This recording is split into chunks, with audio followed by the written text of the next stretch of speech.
to Stories with Aunt C and our Christmas countdown. We are on day 3, which means we need to flip our countdown. It is now 22 days until Christmas. It's gonna be awesome. All right, today. Oh wait, do you guys see the popcorn still on the tree? I liked it a lot, so I left it. Yeah.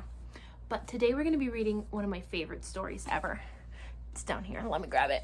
This is The Crippled Lamb, all right? So this one is one of my favorites ever. And we are going to read it. And it is about the stable where Jesus was born. All right, so here we go. The Crippled Lamb is by Lucado.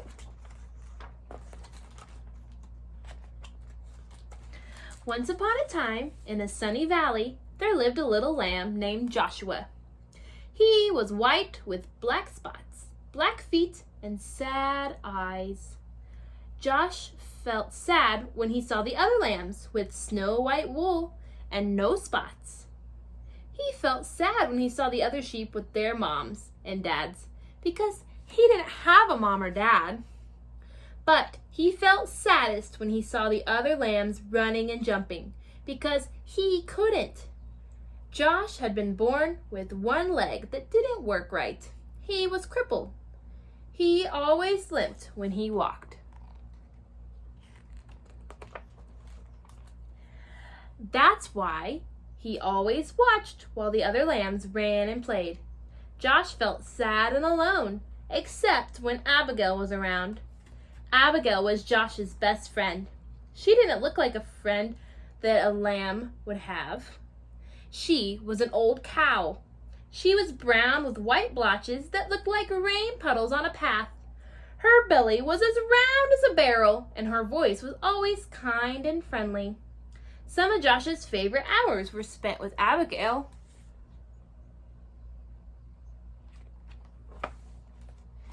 They loved to pretend they were on adventures in distant lands. Josh liked to listen to Abigail tell stories about the stars. They would spend hours on the hill looking into the valley. They were good friends, but even with a friend like Abigail, Josh still got sad. It made him sad to be the only lamb who could not run and jump and play in the grass. That's when Abigail would turn to him and say, "Don't be sad, little Joshua. God has a special place for those who feel left out."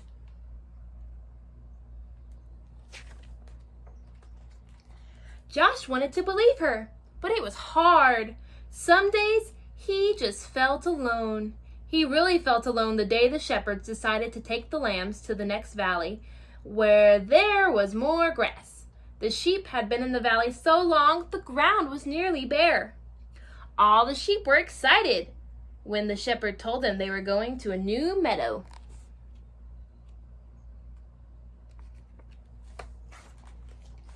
As they prepared to leave, Josh hobbled over and took his place on the edge of the group. But the others started laughing at him. "You're too slow to go all the way to the next valley."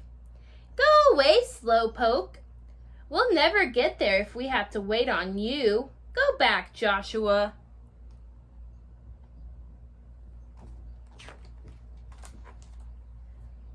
That's when Josh looked up and saw the shepherd standing in front of him. "They are right, my little Joshua. You better go back. This trip is too long for you. Go and spend the night in the stable." Josh looked at the man for a long time. Then he turned slowly and began limping away.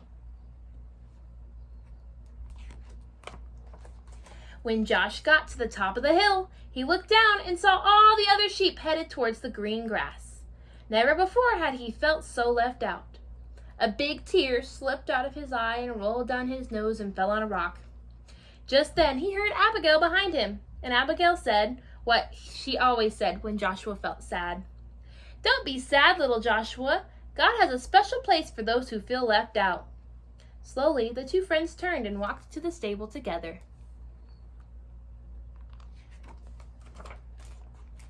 By the time they got to the little barn, the sun was setting like a big orange ball.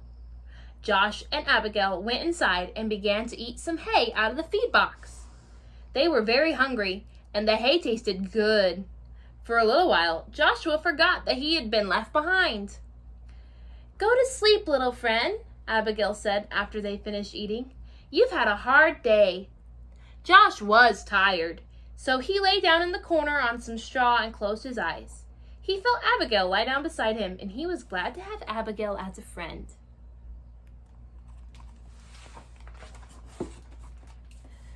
Soon, Josh was asleep. At first, he slept soundly, curled up against Abigail's back. In his sleep, he dreamed. He dreamed of running and jumping, just like the other sheep. He dreamed of long walks with Abigail through the valley. He dreamed of being in a place where he never felt left out. Suddenly, strange noises woke him up. What do you think's woken him up? Let's see. "Abigail," he whispered. "Wake up! I'm scared." Abigail lifted her big head and looked around. The stable was dark, except for a small lamp hanging on the wall. "Somebody is in here," Josh whispered. They looked across the dimly lit stable. There, lying on some fresh hay in the feed box, was a baby. The young woman was resting on a big pile of hay beside the feed box. Joshua looked at Abigail, thinking his friend could tell him what was going on, but Abigail was just as surprised as Josh. You know who that little baby is? Yeah, it's Jesus. Josh looked again at the woman and the child, and then limped across the stable. He stopped next to the mother and looked into the baby's face. The baby was crying. He was cold.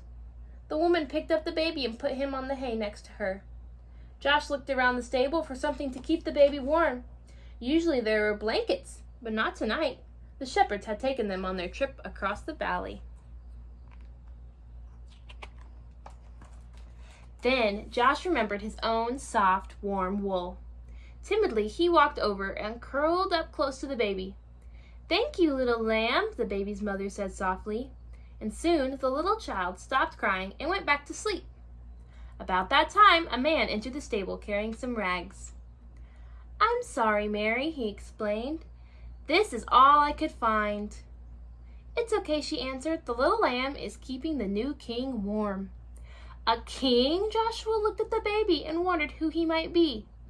"His name is Jesus," Mary spoke as if she knew Josh's question.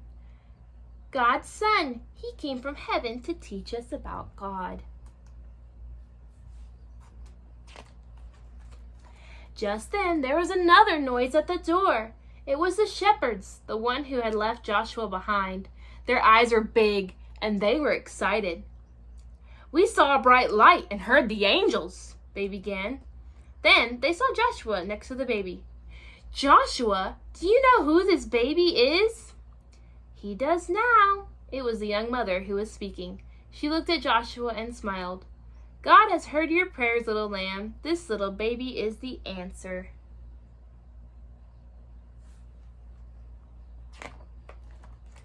Joshua looked down at the baby. Somehow he knew this was a special child, and this was a special moment.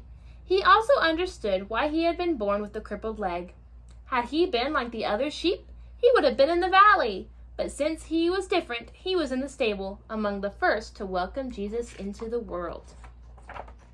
Here's the picture. Joshua turned and walked back to Abigail and took his place beside his friend. "You were right," he told her. "God does have a special place for me." The end. I always liked that story because Joshua couldn't go and play with the other sheep, and he was sad. But he didn't need to be sad because God had a special plan and needed Joshua to keep baby Jesus warm. Isn't that a fun story? All right, we're going to make a really fun Christmas ornament for the Christmas tree about the crippled lamb. All right? So, let's see. Let's pop that up there. Cool. Okay, so here's what you're going to need. You're going to need a piece of paper. Mine's kind of the hard kind of paper. You're going to need a piece of black paper. I have some. You didn't need a whole piece of black paper. You just need some black paper. So I have an old piece that I'm going to reuse. And you'll need scissors and cotton balls and probably a grown-up to do a hot glue gun. All right? So the first thing we're gonna do is we're going to cut out a piece of white paper that looks like a sheep. So really just a big ball of sheep. And we're gonna go around. I'm making mine got little. There we go. Boom. So this is what mine looks like, just a circle. Mine's got a little bit ridges around the edge, but this is the hard paper, so it won't be that big. All right, so you're gonna have a little piece of that.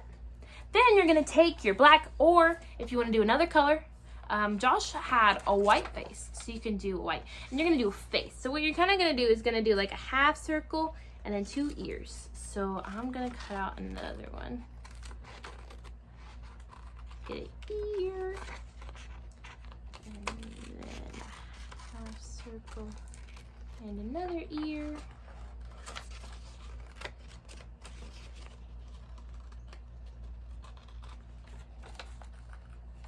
Boom. And there is my sheep's face. Okay, so you have your body and the face. But we're not gonna glue it like that. We're gonna take our cotton balls. I'm just gonna take a handful out of the bag. Put them right here on my table. All right. And then we're gonna take the hot glue and you're going to glue the cotton balls onto the paper, just like that. All right, let me do some more. Let's see.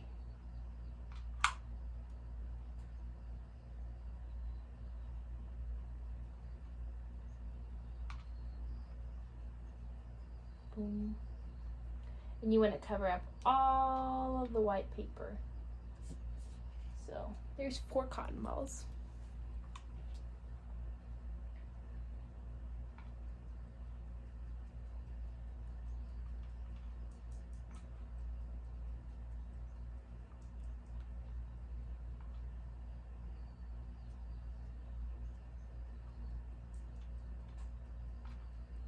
It's okay if you want to glue some of the cotton balls on top of each other.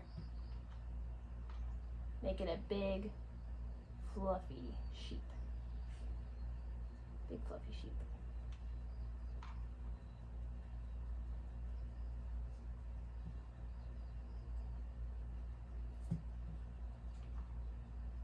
There we go.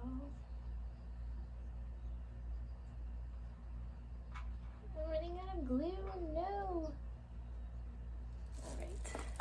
So then we have it all covered, and I'm just gonna pull a little bit on the wool to make it kind of puffy. So we have a puffy sheep body, and then we're gonna take, I'm gonna take a piece of tape, but you can also use the hot glue, and you're going to put the face of the sheep on. You can put it in the middle, or you can put it on the end.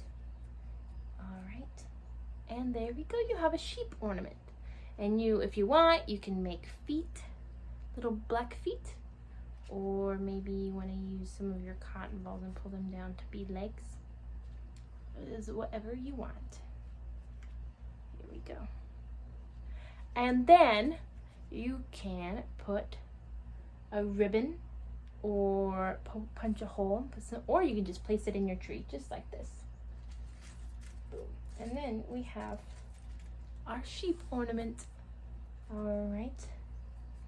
So if you made our sheep with us, then I want to see it. So if you make it, or if you made the popcorn yesterday, then I want to see it, and you can ask your parents to make sure that I can see what you've done. It'll be super fun, and maybe you'll end up on one of our videos if you give me permission when you send it. All right, so I'm gonna put my crippled lamb Joshua right here in the tree. There we go. He fits perfect. All right, my friends, that was so fun, and I love reading about Jesus and the day that he was born, don't you? All right, friends, I'm gonna let you guys go and have a great rest of your day. If it's nighttime, have a great night. and I will see you tomorrow.